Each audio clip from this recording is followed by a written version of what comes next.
Welcome to the Round Six Podcast, a weekly roundtable discussion featuring a variety of automotive subjects, interviews, special guests, and stories. Hosted by the Round Six Gearheads, Brian Stupski, Brad King, Eric Hibbs, Alex Welsh, and Del Swanson. With us this week in the studio is very special guest, legendary automotive artist, Tom Fritz.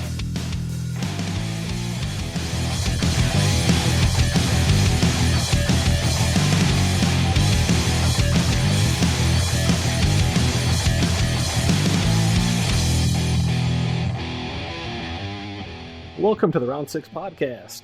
I'm Brian. I'm Brad. I'm Alex. I'm Eric. And I'm Del. And with us tonight is a very special guest. In fact, is referred to in the latest issue of Painter's Digest as the Ethel Merman of hot rod art. Not really sure that's a real thing. We have the spectacularly talented, tremendously attractive, and always fresh-breathed Mr. Tom Fritz.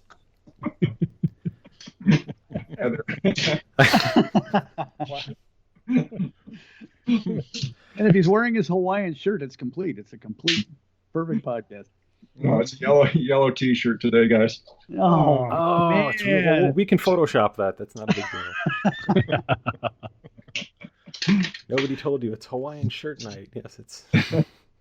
Unfortunately, you missed bright orange turtleneck night, which is usually our Tuesday night thing. The hottest day of the year, too. Of course. Oh, man. Pit stains optional. Not this time of year. No, it's kind of mandatory. Yeah. So, having an absolutely world-class artist in our midst here, it's a pleasure to have you, sir. I appreciate you making time for us. Thank you. It's really started off like a blast, man. I'm sitting here in the studio. Glad I put the paints down. We should have done it like that. We're sitting here live in Tom Fritz's studio. Right. Yeah. We can edit in all kinds of like crashing sounds in the background, hands being swatted away. we're all having fun and he's working. That's the way it is. Oh, we could do it like a golf episode. It's like, we're looking over Tom's shoulder as he paints. Yeah. It's come out of 5 brush. Totally. 5 brush. Totally fanboy the thing. Remember that time you painted a headlamp? That was awesome. So, what is new in Tom Fritz's world, sir? What do you? Is there anything you're working on that you can talk about? Well, yeah. Right now, I'm severely behind my summer show schedule. You know, the amount of work I need to put out for the shows. I'm really behind. I had a really good winter season, and then unfortunately, this artist doesn't just sit here and paint all day. I've got other things I need to do, like bring my old website that was era 1998 or so up to snuff. I had so many people at the shows coming up and saying, Tom, I can't even look at your website anymore because I'm on a cell phone or I'm on an iPad or something. And that's the only way you could see my website is, you know, on a computer. So I had to get the new website up, and it's one of those issues that I just dreaded. The old website, I was involved in the code and all the old technology, and it's just advanced to a point where I can't do it anymore by myself. So, you know, I had to get it done. And what you realize, the first thing you go to put a website together like mine is how prolific you are, and how many images you cranked out over the years. And what's up on my site right now is nowhere near close to having everything up on it. I've got to scan a bunch of old transparencies and digitize them and then get them loaded into the website too. So it's just kind of an ongoing process. The new website is up. That's the big news. And now it's time to sit down and lock in and get the paintings completed before the shows. Nice. So that's Outstanding. And that's Is your website's website, is your great. website like, are you selling prints on there? Is it a store, or is it just showing off what you do? What actually is the website? it's everything now. It's I'm selling prints. I'm selling originals, Okay. posters. In the future, I'll be selling other products. It's an ongoing process right now, but it's all up. The store is working. I can take money, which is a good thing. Money's a good thing. That's Always a always a good good thing. thing. But it's just a huge project, and I'm just so glad it's up now. It's a great looking site too. I spent some It's time on it clean. today. I kind of poked around Yeah, for quite so a did I. while. I checked it out. It was really cool. I saw a lot of prints I'd never seen before. I thought I'd seen most of your stuff at some of the shows. I'd seen some of things that I remembered, but I saw a lot of things I'd never seen before, and I thought it was really cool. Well, we need to tell the listeners the website address because everybody's wondering. It's fritzart.com. Yes. So It it's a good, wonderful. clean interface. I like it actually a lot. Yeah. I'm actually going through rebuilding my business website right now, and man, I'll tell you, it doesn't matter how good of a job the designers do for me. The content's up to me, and that's killing me. I don't have time to do it all. Well, that's part of the issue for me too. Is I've got a painting schedule that I've got to stick to, and at the same time, you're bound to getting this website done. You've got a production schedule and deadlines and stuff. And I just hate the thought of having something just drag along forever. Right. And so that's what it came down to, is just, lock in and do it. Dang it. And that's the hardest part too. You have to be your own. You have to create your own work first of all, which is tough. Then you have to play salesman and PR and everything else. And I give you a lot of credit. I mean, over the years, you've done such a bang up job of that. I mean, your work speaks for itself, but your ability to have your work everywhere, it seems, you're just, no matter where you turn, you can always find some piece of your work. That's just unbelievable, and it's truly inspiring. I mean, my office wall, for example. see, There's, it's getting to the point now where I have some help in the background that you can't see. And there are people out there that know me well enough, and they know they can tell when things happen that aren't under my hand. All the art I do is myself, but that marketing and the website and messages and stuff. I mean, Twitter and Instagram and all that other stuff, I don't know about that. Someday I'll learn, I'm sure, but it's slowly coming into focus for me. But it's difficult. It's there's this whole business running behind me, and at the same time you've got to produce the foundation of that business. Mm-hmm.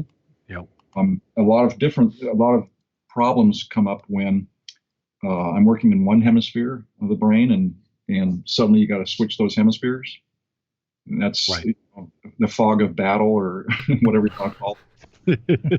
And then someone offers him gum. Yep. of course. Some people will call me and they got the phone into the bat cave here, and I pick it up, and I'm functionally brain dead in that hemisphere when I start the conversation, and sometimes it takes a few minutes to get up to speed.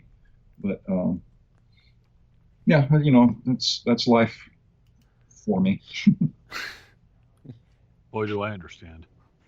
Yeah, exactly. Well, I didn't want to go into the whole, tell us about an average day in the life of Tom. But that really sums it up as, oh my gosh, it just doesn't. A lot of people don't understand that right brain, left brain shift, and that's so tough to deal with. There's really no average day. It's not like having a 40-hour week job. You don't wake up every day at the same time, and you make the commute. You come into your office, turn on the lights, and bam, you're an artist suddenly for 8 hours. That's not how it is. sometimes you wake up at 3 in the morning and you're ready to go, and you woke up because your brain is already functioning in that art mode, and the only way to cure it is to go down and work it out. Mm-hmm. And sometimes the painting is driving it. There's a point in my paintings where almost the entire canvas is wet and receptive to the next brush stroke, and you're just in this groove, and the painting is in that same groove with you, and it's magical and it's working. And for crying out loud, you're not going to drop the brush to go eat dinner, Right. Yeah. Do the laundry, whatever else you have to do. You're hanging on to it, and you'll ride it out to the end. Mm-hmm. So That's awesome. I love it. It's always every day is a new adventure. Some days you wake up, you come down, you're ready to go to work, and one phone call later, your whole day has shifted. It's off going somewhere else. So yeah. Is there a point? Is there a point in the painting where you hit the wall, where it's hard to move on? No. Ever? No. No. You don't get that. The painting is, there is a challenge in each piece let me start over. When I begin a painting, I envision what I want to see. I envision, what I want to say, where I want to take the piece, the color theories, the composition. And as you're working on the painting, as I'm working on the painting, there are these challenges that come up, whether it be lighting or value or compositional situations, and you have to address them and make the entire painting work all at the same time. Mm-hmm. It's, herding cats is another example. It's this constant push-pull, trying to keep the composition together, mm-hmm. and taking it to a completion, and knowing when to stop. And it gets easier as the years go by, but sometimes one will reach up and grab you and take you for a ride that you never thought you'd be on. Okay. It's so much different than a job where you're screwing part A into tab B, right day long. And yeah, I mean I absolutely love what I do.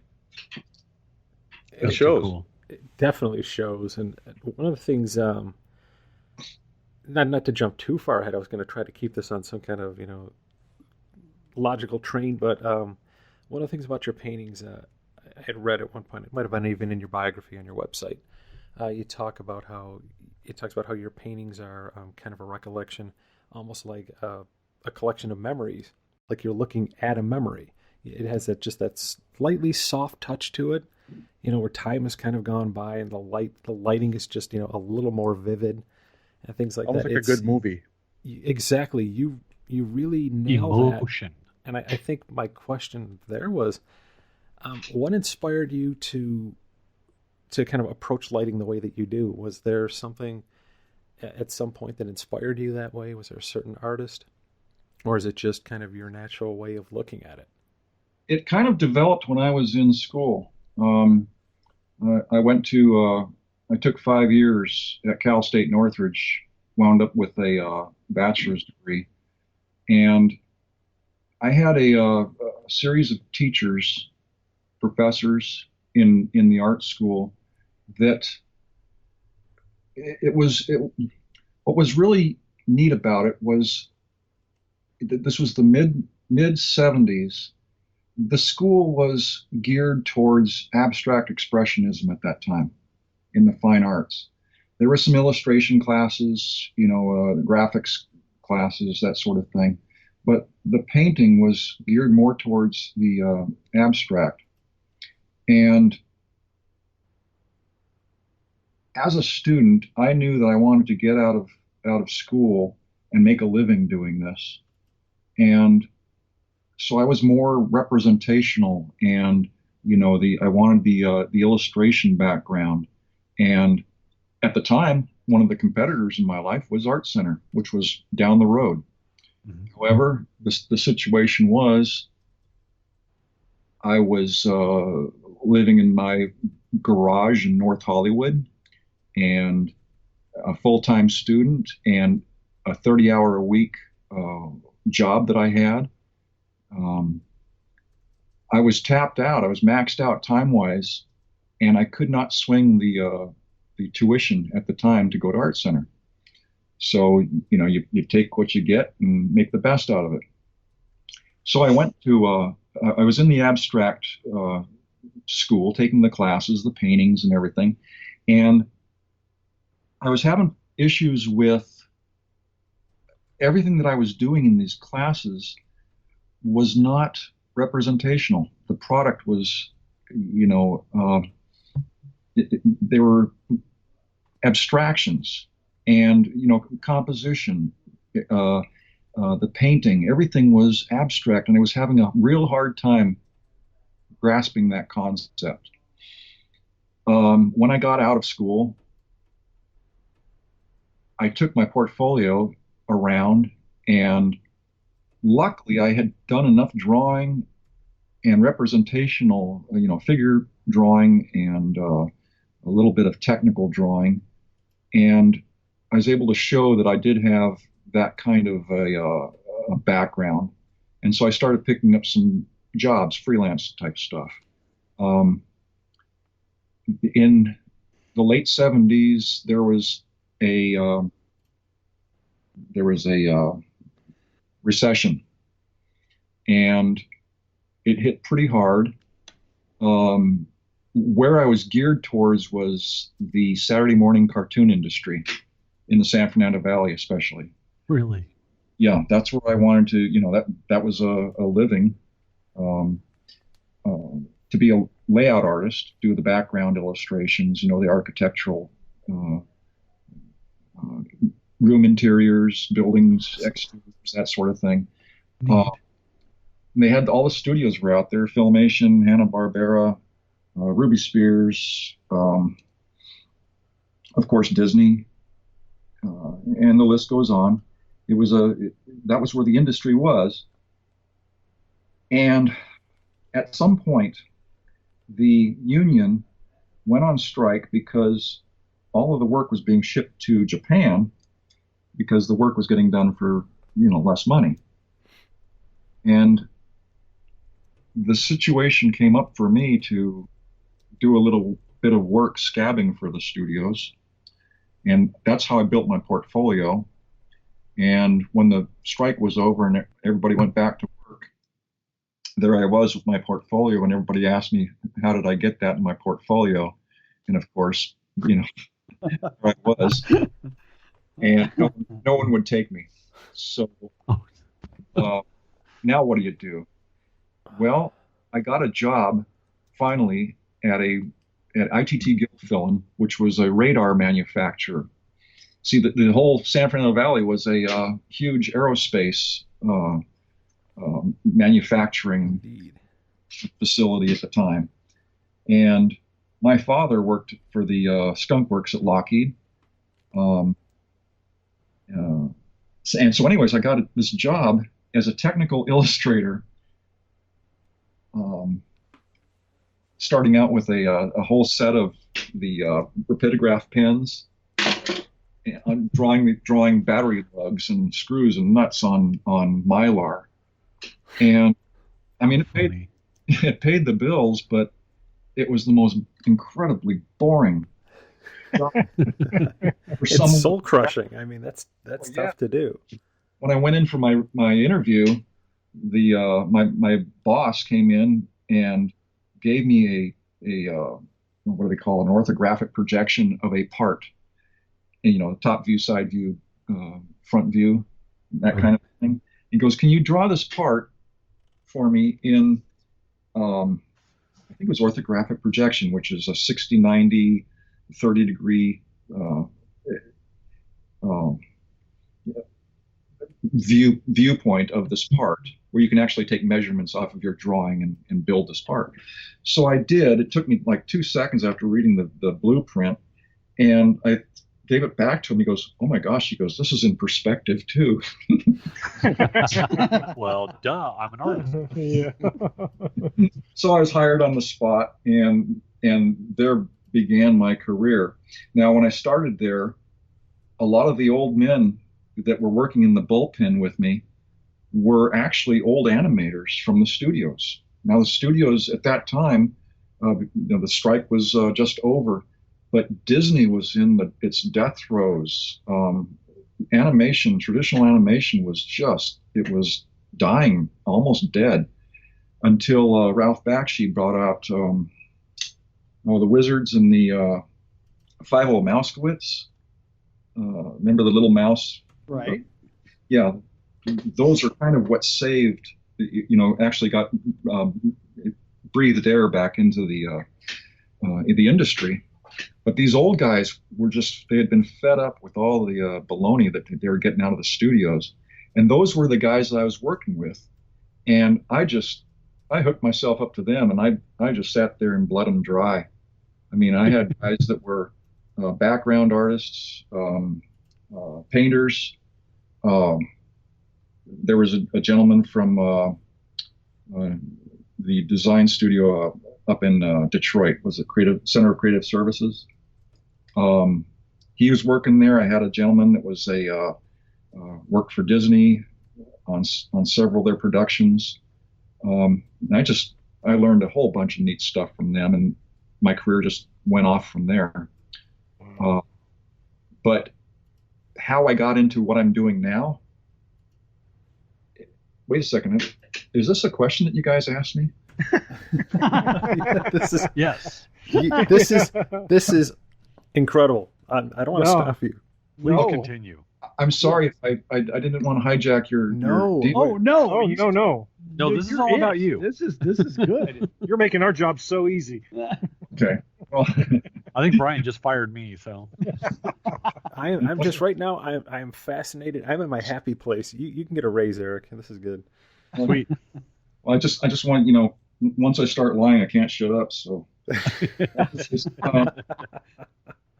so let's see, where was? Oh, when you're working in a company and you're looking at all the other guys that are on their drawing boards, and it was great because I was surrounded by actual working artists, and each one of them had their own story, and it was just a wonderful time in my life because I wasn't listening to professors tell their story. I was listening to actual artists that were doing this day in and day out and hammering through it just like I was, but they each had their own styles and processes and vision, and I just sat there and just soaked it up.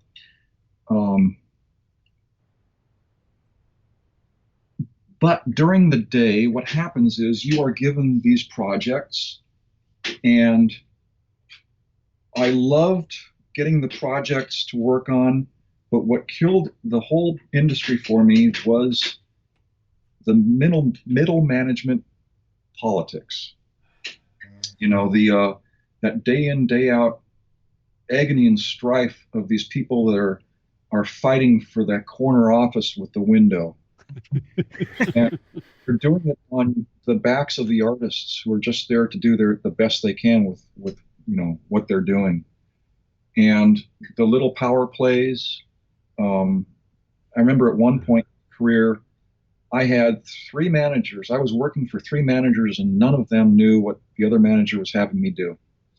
It was kind of like having those 3 crows, Heckle and Jekyll, sit fence behind you as you're working. What are you working on?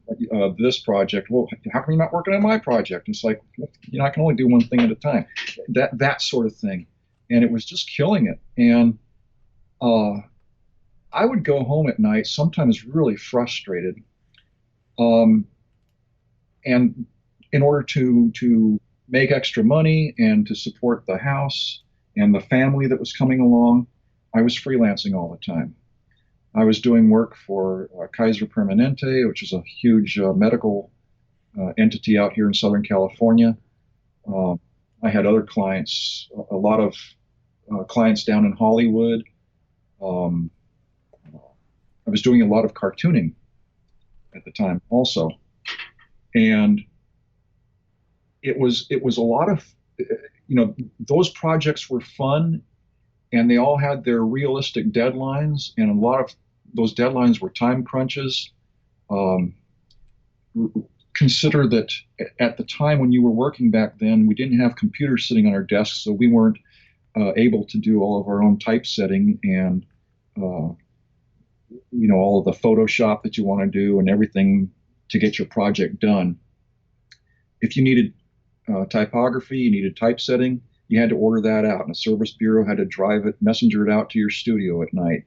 If you needed photostats, if you needed, supplies, all of that you had to plan that into your timeline and to meet the deadlines. This is on top of a 40-hour-a-week job. Yeah. And it was just getting frustrating. And at one point, Molly, my wife, she came into the studio one night and she goes, "You look terrible. What's up?" I looked at her and said, the next person that comes into the studio, they can have a suitcase with $1 million in it and slap it up on my drawing board and tell me to draw a stick figure, and I'll tell them to go to hell. I've just had it. I don't care. And so Molly said, "Well, what do you want to do?" I said, "I just want to do my own paintings. I don't want to do my own work." And this is when you married your best friend. She looked at me and she says, "Well, then let's do it." And I was like, wow, I couldn't ask for more. And does Molly have a sister? I asked for a friend. Yeah. No. So from that day forward, it was I just wanted to do this for myself, and it has been a hell of a journey. It's been a long road, sometimes a grind, but I'll never look back. It got me out of that daily, day in, day out commute, dealing with the management, that sort of thing. I left that all behind and never looked back. That's awesome. Outstanding. I think everybody wishes they could do that, but nobody, people like me just don't have the talent to do so. Sometimes you have to be forced to do it. Yeah. And that's kind of what it was for me. I don't know if I've got talent or just, I just keep, smacking myself up against a wall every time and just keep, Let me assure you, you do have talent, a whole hell of a lot of it. But it's, I don't know. It's just been hard work. It's, I don't know if it's, I don't know. Talent is something, I don't know if it's, I don't think I was born with it, because I don't know if people are born with talent. I think it has to be developed, and that was the secret. It's a constant development. I know I paint differently today than I did 30 years ago. Right. And it's just it's scrubbing down those brushes, putting the miles on them, and constantly developing how you lay a paint down. Getting those processes down, and constantly keeping your eyes open for what you've seen in your life, what you want to report back to people, and coming up with the solution that I guess hopefully does it adequately for people. It's interesting to hear you say that you're still working on techniques and such, because I think of you as the absolute, just not me, but your premier fine artist in the automotive world. Oh gosh. But to hear that you continually work on those techniques and stuff is refreshing. That's neat. I like to hear things like that. That's cool. Well, thank you. There's keeping my eyes open and seeing what I want to do. How do you interpret something that happens around motorcycles, aircraft, automobiles, spoked wheels spinning. Right. How do you? We've all seen photographs of it, and there's the cartoonist's convention for the spinning propeller. How you render a spinning propeller or spinning spokes. But the thing is I'm working in paint, which is essentially butter. And how do you, without replicating a photograph, how do you interpret spinning spokes with that butter and make it appear or make the impression of those spinning spokes? And that's where the challenge comes in. I don't want to replicate a photograph in that impression, but to do it with just rough brushwork. And how you apply the paint, that's the problem. Your solution is in there somewhere. And I'm learning stuff even as I go now on how to get that sense of motion. Wow. See, and I think you've got it nailed tenfold. Oh gosh, thanks.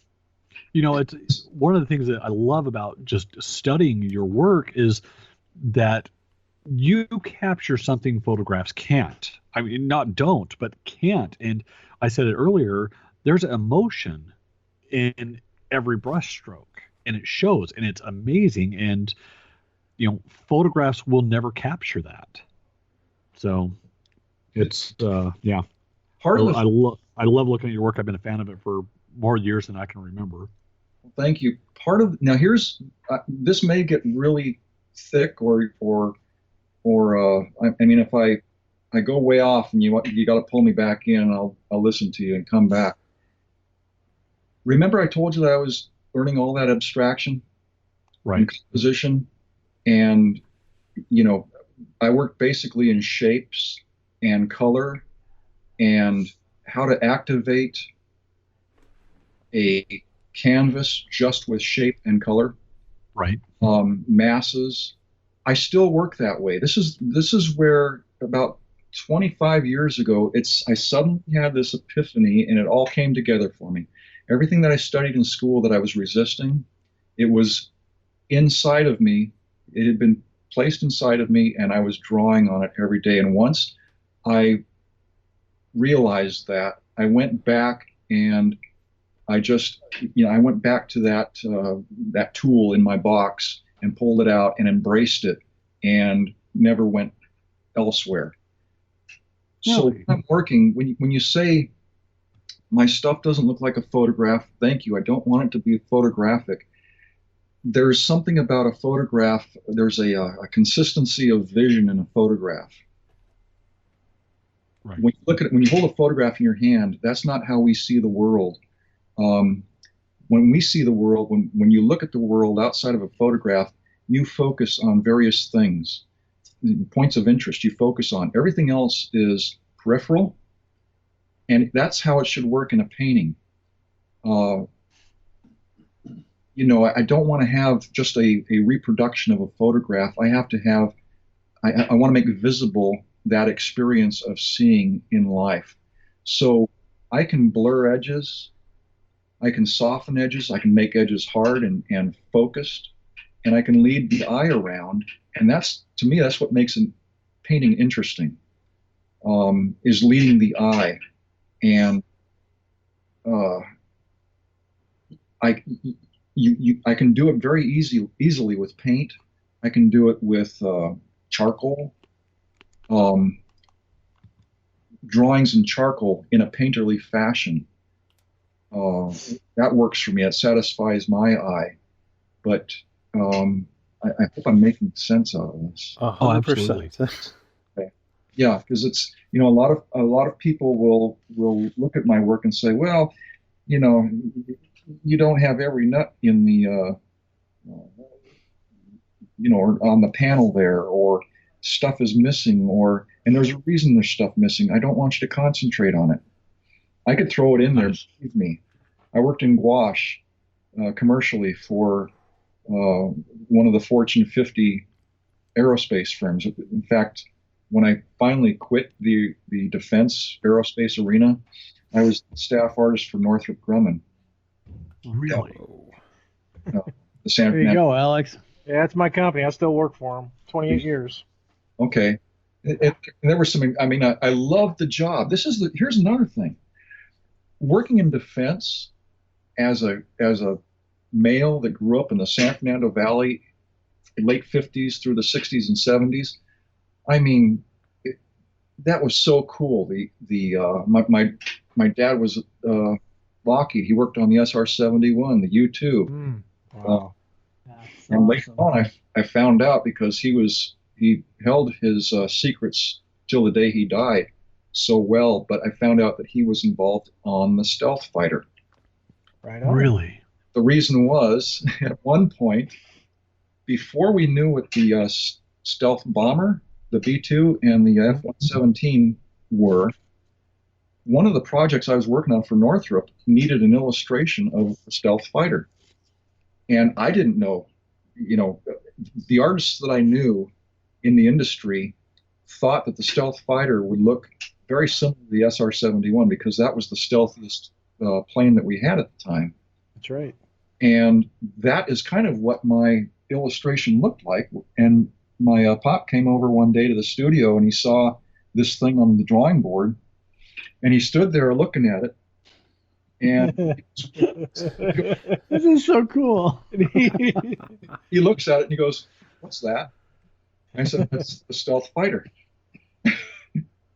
And he looked at it for the longest time and he didn't say anything. And I said, "Well," and he just looked at it. He never said anything. He just looked at me and said, raised his eyebrows and walked off. That's a man that can keep his secret, right? No. Yeah. But Yeah, and he got to work with some cool mavericks of aerospace back then. Ben Rich was the 117 guy, and Kelly Johnson was the guy that basically started Skunk Works. I mean, he got to work with those guys. That was a cool time in aerospace. those were names that were at the dinner table at night. Ben Rich, Kelly Johnson. My dad was talking to Mom about how his day went, and those were the names that were out. Yeah, those guys were legends, man. Still are. There was a time my father, when I was 7 years old, he had a Honda 90, one of the old Trail 90s. 64 and a half was the first year of them, and he had a 64 and a half Trail 90. 7 years old, he threw me on the back of that, or actually we put the truck in the back of the 62 Ford Falcon pickup early one morning, 4 o'clock in the morning. We drove to a man's house, and we picked up his Honda 90, and we threw it in the back of the truck. And my father and this gentleman and myself drove out to the Death Valley area, and we went on a motorcycle ride for the day and returned home that night. This was in 1964 or so. And I knew this gentleman by his name. His first name was Glenn. Oh, wow. And just in the past half a year, after my father passed, we found a bunch of photographs that he had taken, slides that he had taken, and there was a few of these slides that he had taken of this ride that I was on with him. And there was this gentleman. With the power of the internet, I did a search on this man that went with us on that ride. He was the first passenger in an airplane. He was a test engineer for Lockheed, but he was the first passenger to go supersonic in an aircraft. Whoa. And that's just like, wow, these are the guys that, this was from when I was a kid. So now I'm working in defense 40 years later, and I was working on a project for Northrop. I guess I can talk about it now. It's out there. It was the THAAD missile system, which right now is being deployed. You hear about it in the news. It's being deployed in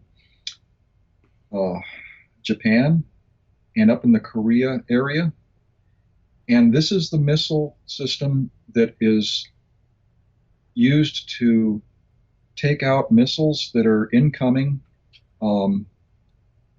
It doesn't explode in the vicinity of the incoming missile.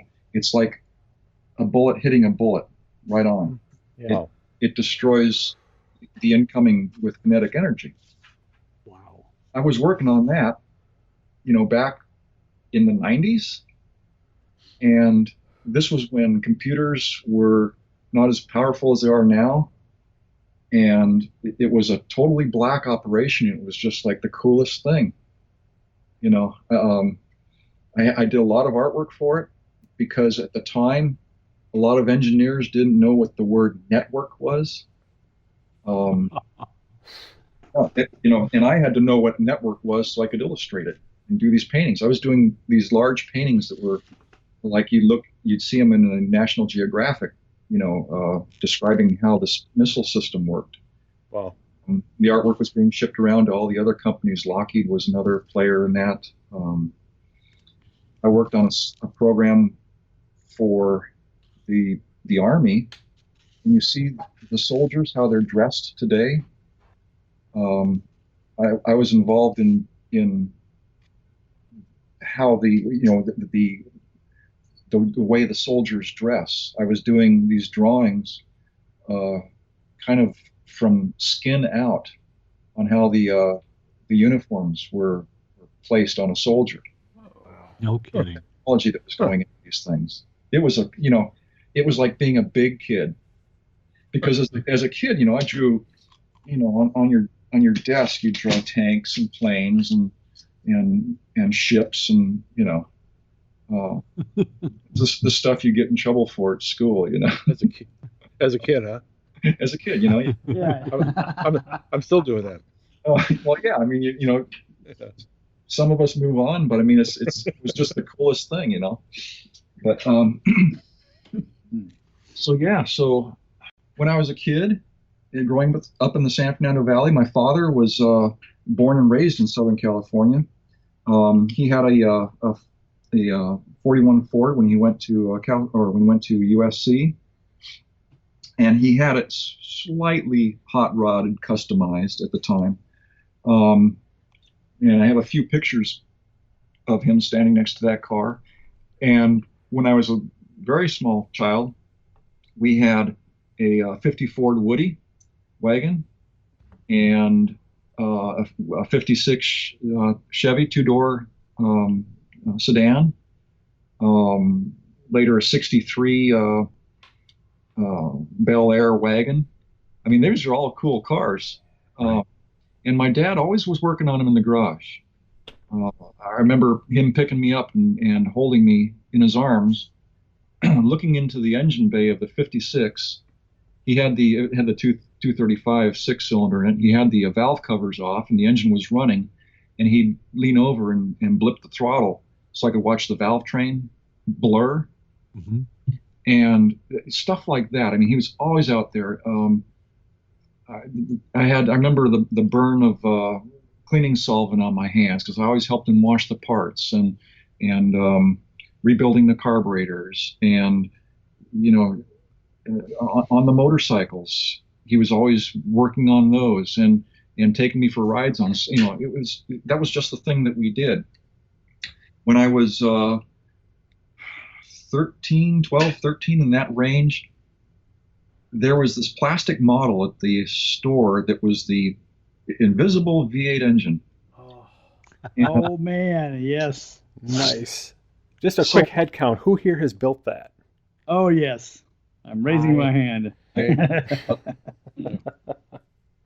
But I was the biggest slob with the glue, and I built. So you made it more or less the opaque V8. It was opaque. Yes, it wasn't clear. And it ran really rough, man. Mine ran really rough, and you know what? And my dad saw that, and he goes, you know what? He goes, this is nothing. He goes, come with me. He threw me on the back of the motorcycle one day, drove me out to one of his buddies' houses, walked me out around the side of the garage, and there was this engine block. It was a 283 Chevy, greasy as hell. He goes, you want that? I said, yeah. And so we came back out with the truck and threw this thing in the back, took it home, and he dumped it on the garage floor. He goes, "This is yours." He goes, "The first thing you're going to do is tear it apart." So now I get to use the tools. It was all mine. I got to learn about you can't come in the house until all the grease is off of you. that was Mom's rule, right? Yeah, exactly. But I tore the engine apart, and of course I already knew how things work because of the model kit. But this was real, and all of my buddies found out that I had a real engine, and suddenly they're over there like. So it was cool. And I was, that was just the coolest thing to have this going on out there. Well, I cleaned it up, and Dad said, "Well, what do you want to do now?" I said, "I want to put it back together." He says, "Well, there's a way that you have to do that." So this is where the challenge came. I started having to mow lawns, wash windows. I had a newspaper route. I had 3 newspaper routes. You had to pay for this stuff.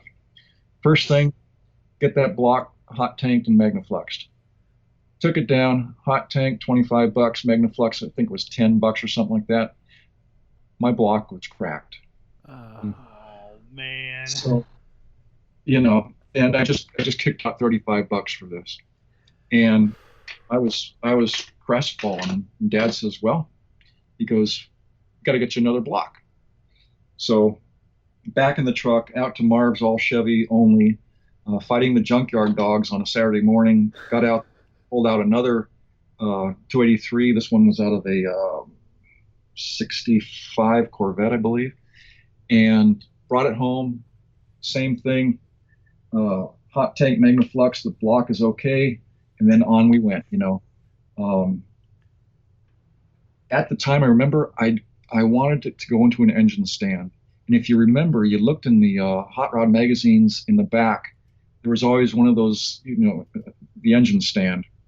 I don't know, was it $29 or something like that? $39 for engines. Yeah.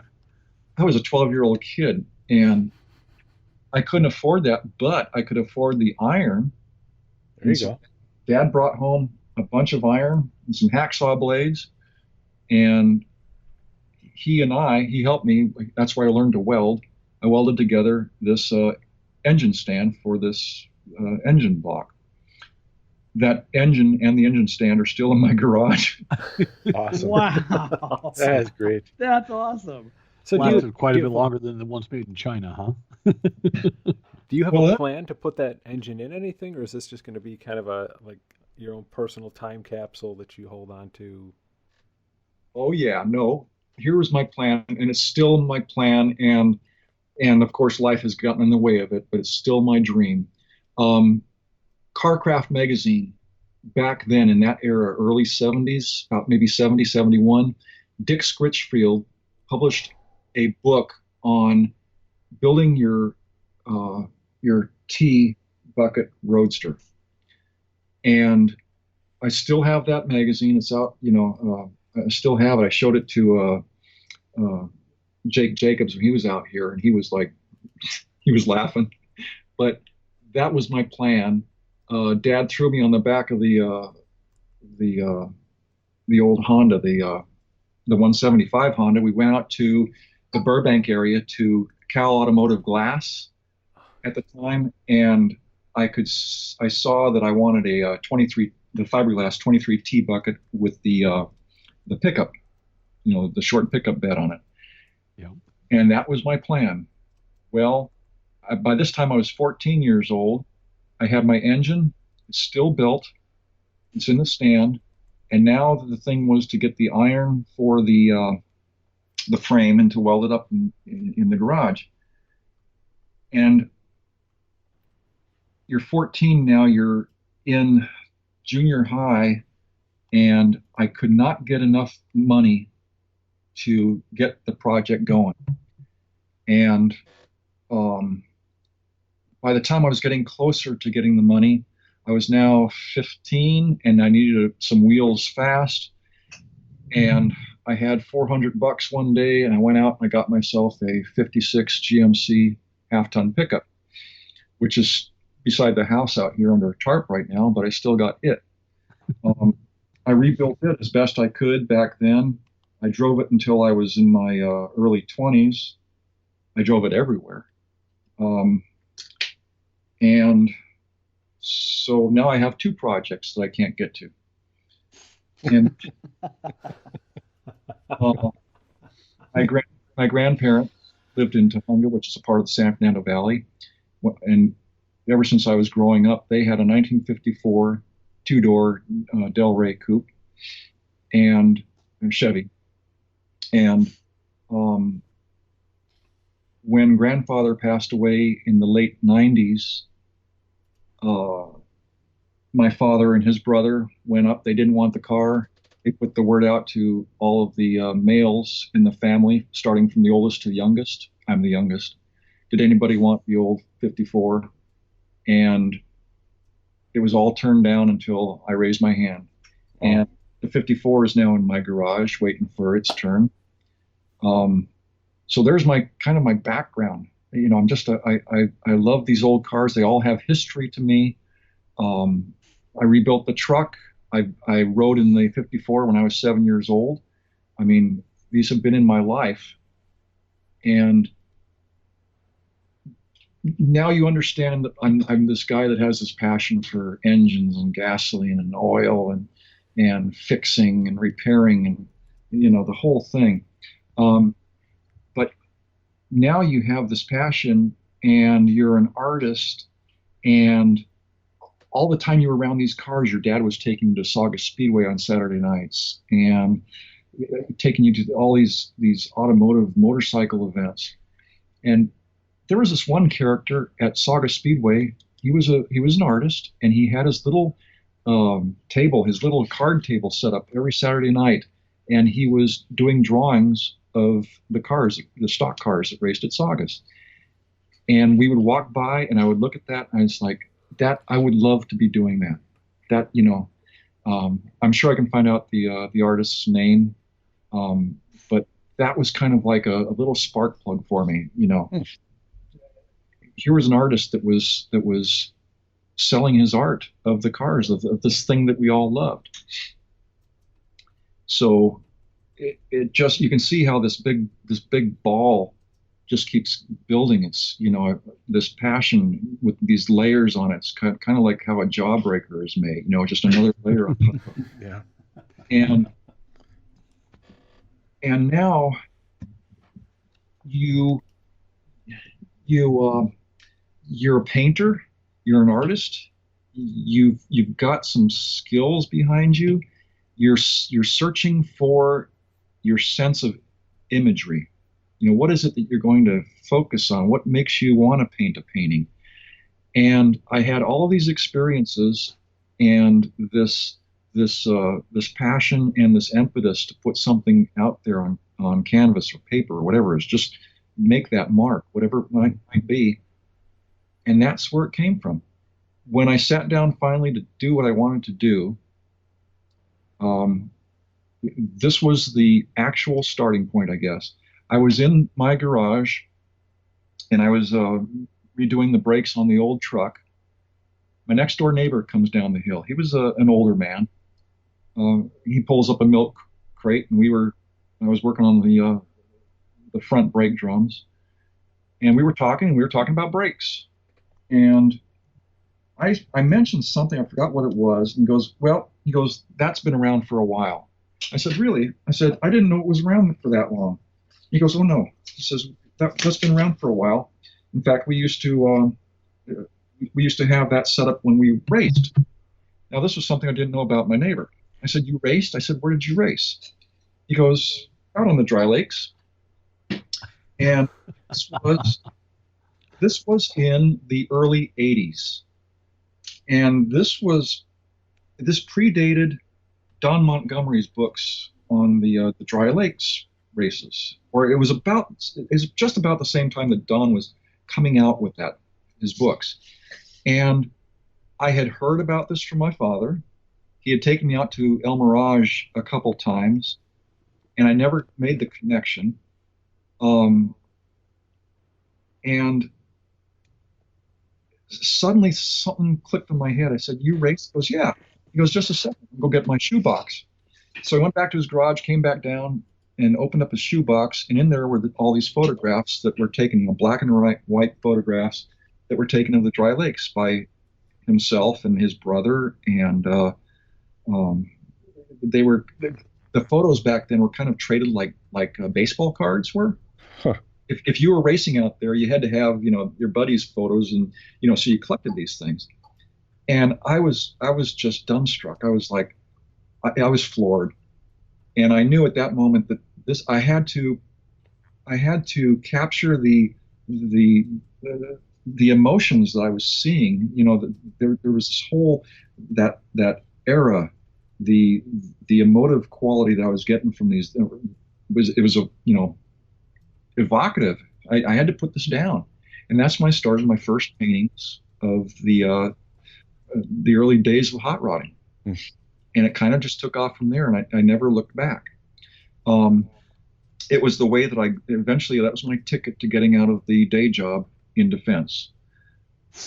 For several years, I didn't know. I had 12, maybe 15 of these paintings that were ready to sell. I didn't know how to get rid of them. And how do you sell fine art? I didn't know. No one taught me that in school. I was raised in the commercial art world, working for companies. They throw you a paycheck and own the copyrights to your work, and you never see it again.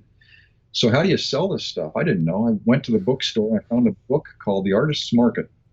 And that book, they used to sell it. I don't know if it's still in bookstores, or I guess they don't make bookstores anymore. But sadly, Amazon will open one next week. Yeah, but this book had it was the way it was organized was every art gallery in all 50 states alphabetically listed, by state in alphabetical order. Well, I didn't know what I was doing, so I made 18 sets of 20 slides of my work. So figure out how many slides you shot and the processing for those slides. 18 sets of these. Each set of slides went into a slide sheet, and Molly would individually typewrite a letter of introduction, and then letter of introduction, what I had. If you didn't want this, if you don't want to talk about this, please return the slide set to me in the self-addressed stamped return envelope that I provided. So every one of those that went out, starting with AAA Art Gallery in Anchorage, Alaska. Okay. You get a set of slides, the cover letter, and the return envelope with postage, on it. Well, I'm a Fritz, I wasn't born with all those smarts that my pop had, but it turns out that I had all of those slide sets returned to me with, hey, it looks good, but we're not interested. Why did I start in Alaska and go on to Arizona and go on to, Connecticut? Arkansas, yeah. The first bite, I got down to Michigan and Detroit, and there was a little hot rod shop out there that was having an art show. And they got back with me and said, hey, can you send something for the art show? So I sent them a 3 foot by 4 foot, and it sold that night, and that was the start of it. Great. If I had thought of sending something to Motor City at the start, I would have been much. Well, right there, you just gave away one of the great secrets to somebody who's going to try this out. It's start in the middle and work your way outward. And exactly. Not to go off topic from there though, but while we're giving out great career advice to a young artist looking to go into school now, would you suggest drawing the turtle or the pirate? I drew both and never got Brian got him tattooed, one on each shoulder. So You go. Actually, I've got one on each shoulder and each butt cheek. I'm going after each one of the schools that denied me entrance, so it's working out pretty good. Well, I got a question, Tom. You're talking about these art places. You're in the automotive hot rod capital of the world, of the planet, and you're sending stuff to Alaska. What made you leave Southern California to send stuff? I mean, why didn't you just keep it all here? What made you go elsewhere? Frankly, because I didn't know how to sell it. I didn't know. I thought, hey, you need a studio or a gallery to sell art. And I didn't know I didn't know, rule number one. I didn't know, there is no rule book to this. There's no instruction manual. And the thought of hauling it around to an event, anything, hot rod reunion, that hadn't occurred to me. I thought that you went through galleries, and that's my answer. That's why it happened that way. Okay. I would go to these events, and I never, that one artist I saw at Sauga Speedway back in the late '60s, that was pretty much it. When you go to events, you don't see artists selling work there. I didn't know where else to start. So, that was my reason. And then once I was kind of absorbed into it, then you start seeing, there's these little shows that you can do, and you can set up your art at a swap meet and sell it next to a stack of old wheels or something if you want. But basically what it was getting it out there in front of people, and I didn't know how to do it. But and now with the internet, it's so much easier to get your artwork in front of people. I mean, the social media thing. I mean, if that had been invented 30 years before, that would have been so much easier.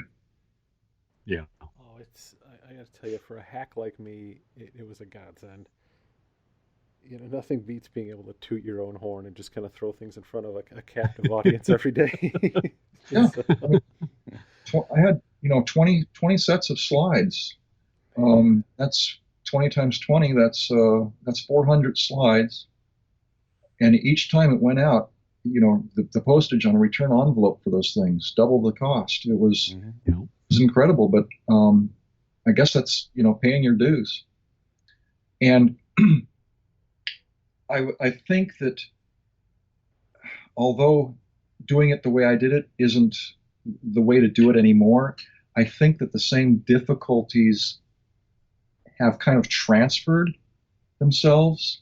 It's in a different medium, Definitely, yeah. It's kind of hard to. You got to choose your platform now, and what time of day, and what day to post, and So true. Yeah, there's things that are beyond my understanding anymore, and certainly my inclination to learn it.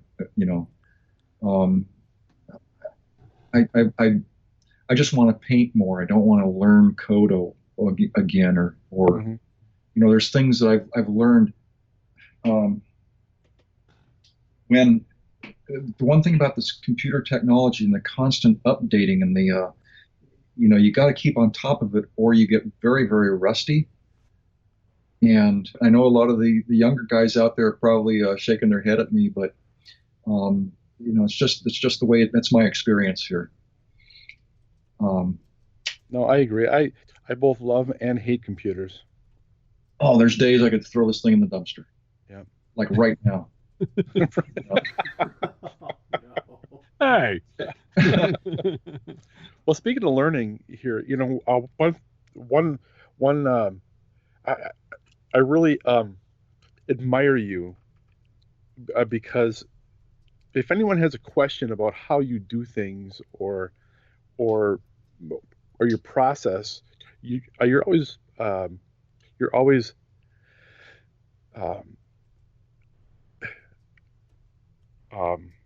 more than willing to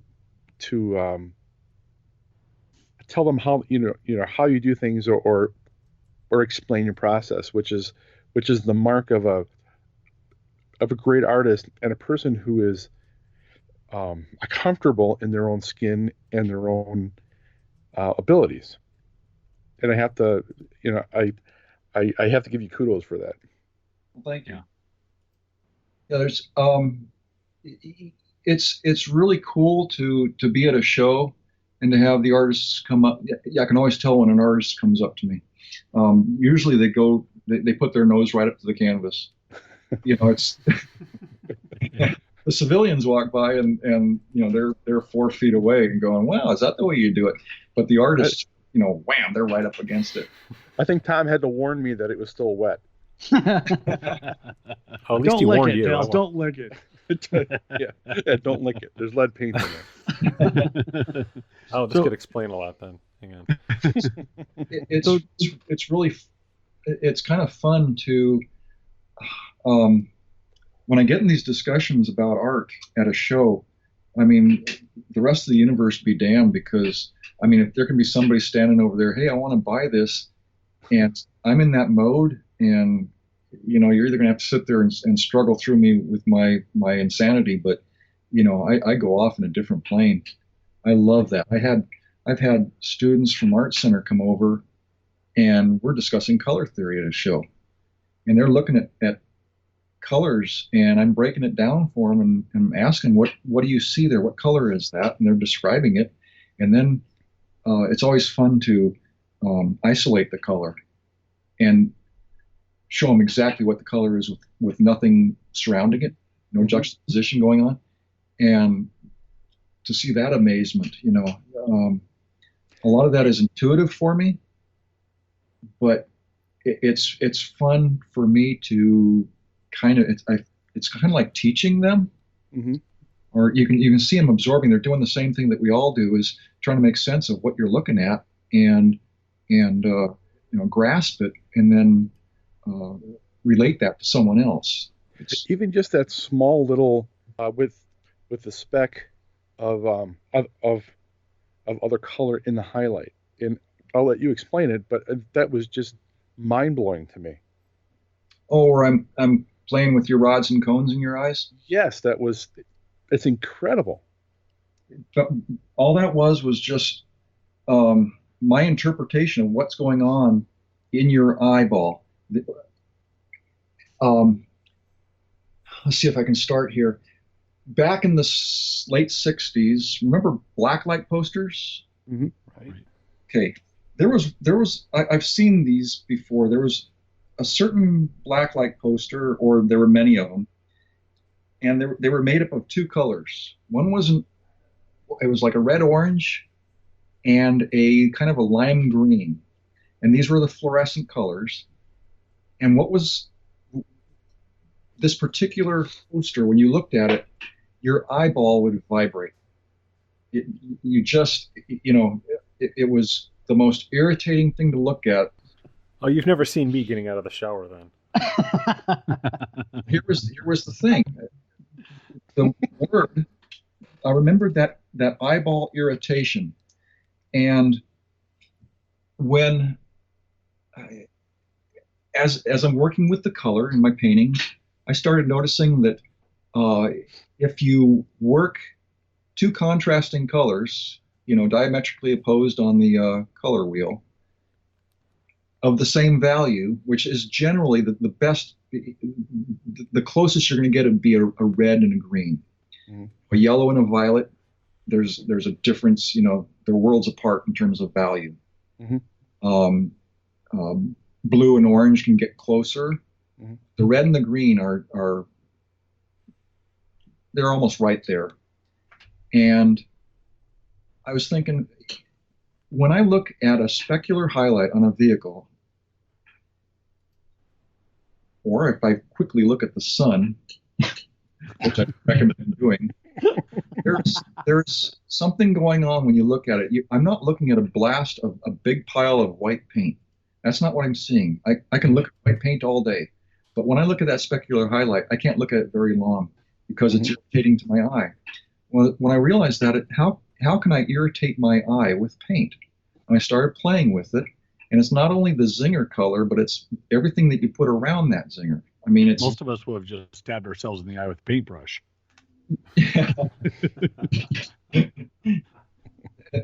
Well, that was basically what I did, and I still do it. It's fun to do. It's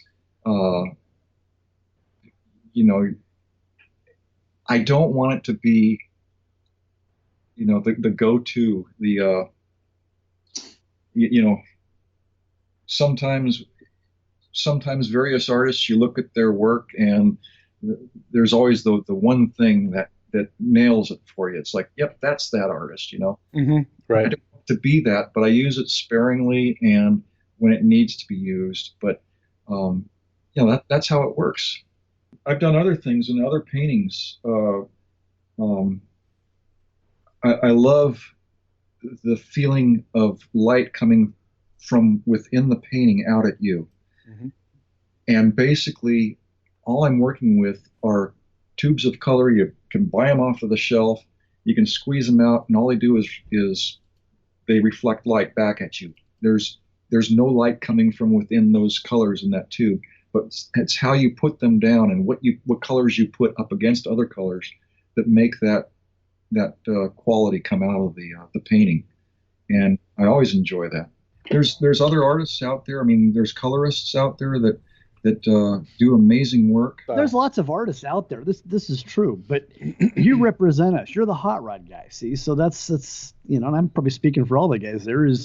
You are our artist. You're kind of our Yes. guy. And Absolutely. So yeah, there's other artists over there, and I can't think of any. there's not a lot of fine art. I mean, you got Kenny Youngblood does fine art, and there's a few other guys, but you're our guy. That's just all there is to it.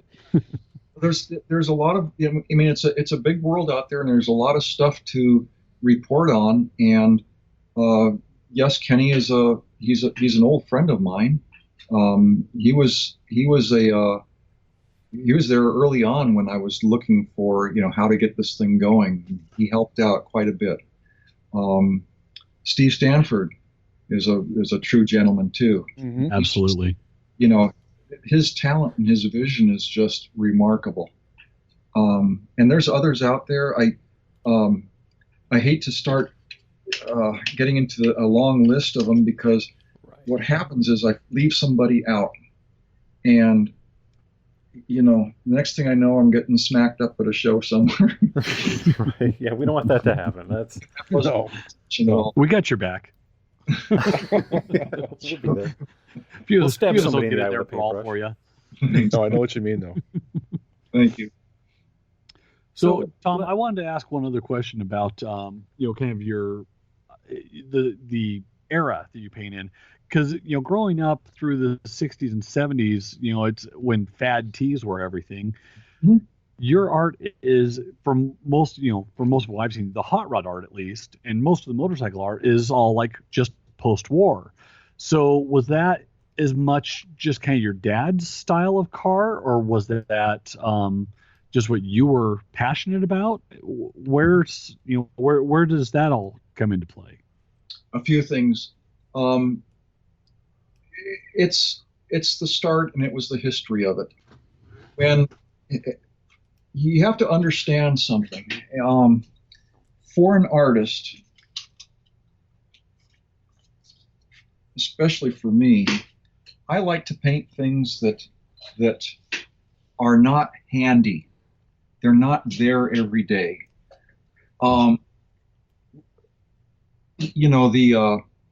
The scallop paint jobs, and I appreciate the cars of the '60s, and I lived through the '70s. The Camaros and the Trans Ams and the side pipes and all that good stuff. And I'll explain how that relates in a short while here. But the early days of hot rodding, to a guy that was born when I was in '57 and through the early '60s, it wasn't really historical at that point. It was old. And so when you picked up the hot rod magazines, you really never saw it. You saw it in your dad's old pictures, maybe. And my dad would sometimes draw an old hot rod. He was an engineer, so he had some basic drawing skills. But I never saw it. And as you get older, 23 T bucket, if you talk to the old guys, those are kind of goofy. Because they were there at the start, and what they had was the ultimate cool, and it evolved into this, and then that evolved into this, and that evolved into this. So, as an artist, what would I rather paint? A villager from a southern Pacific island who I've never seen before, wearing his fancy dress, or their fancy bridal, the woman in her fancy bridal outfits? Or would I rather paint my next door neighbor that comes out and mows the lawn every weekend without a shirt? Right. It's you want to paint something that's exotic, that's You haven't seen my neighbor without his shirt. No doubt. But so this is where it comes from now. And I love the history of it. I study it. I got all the magazines. But now there's something else that comes out.